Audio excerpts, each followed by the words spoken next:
Sarah with Tucson Electric Power, and it's time for a quick overview of the basics of electric vehicles. EV. When we say EV, we mean an all-electric vehicle that runs on 100% battery power. No gasoline or gas-powered motors. That's right, no gas, zero, zilch, nada.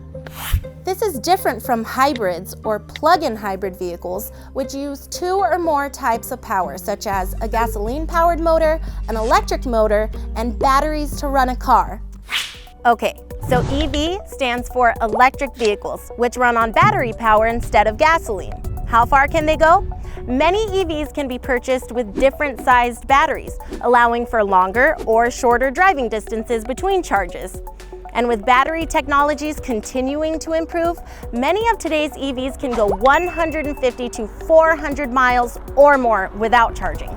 That's more than enough distance for a busy day of commuting around town, doing errands, and handling kid pickups and drop-offs.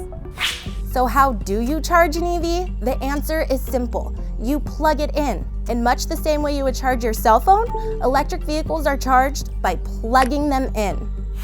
When it comes to charging, there are 3 types we're going to talk about briefly: Level 1, Level 2, and DC fast charging. Level 1 charging can occur from any standard outlet. That's a 120 volt outlet for those of you electrically savvy folks out there. Just plug it in. Level 1 charging is a little slower and provides around 2 to 5 miles of driving range for each hour of charging. But for many people, a Level 1 charge overnight easily recharges the battery. Level 2 charging is a much faster option. This requires a 240 volt outlet, like the type that you probably have in your home for a clothes dryer, central air conditioning unit, or other large appliances. Level 2 charging provides around 10 to 60 miles of driving range for each hour of charging.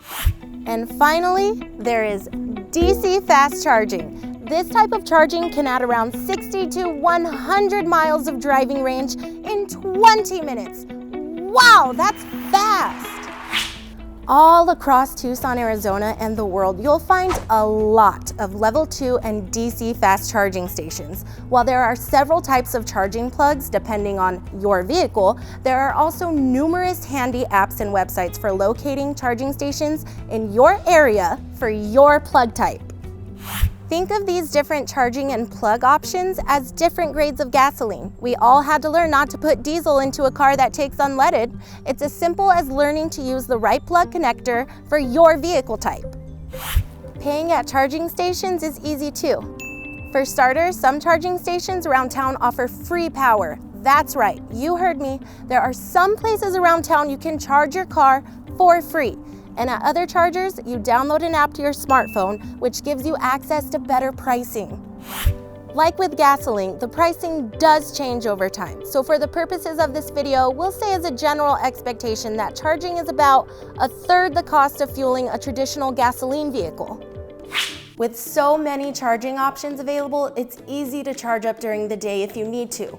However, many EV owners are able to just plug in when they get home and charge overnight. No need for trips to the gas station. Now, when it comes time to driving EVs, some have options such as one-pedal driving.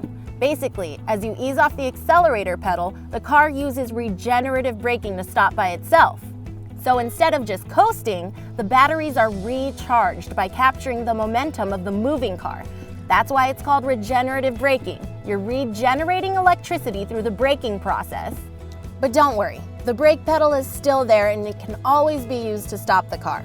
Also, features like one-pedal driving don't have to be used and are easily toggled on or off. The same way many vehicles have eco or sport modes that slightly change the driving mechanics. It just takes a little getting used to. And in a nutshell, that's it. Electric vehicles use batteries and are charged with electricity instead of burning gasoline. They have some different driving options and can easily handle the workload for many people's commutes and family schedules. We at TEP are really charged up about the future of electric vehicle technologies and are doing our part to help bring them to the Tucson community. As the technology continues to evolve and change, the best way to stay up to date on current information about electric vehicles and incentives for chargers is to visit TEP.com.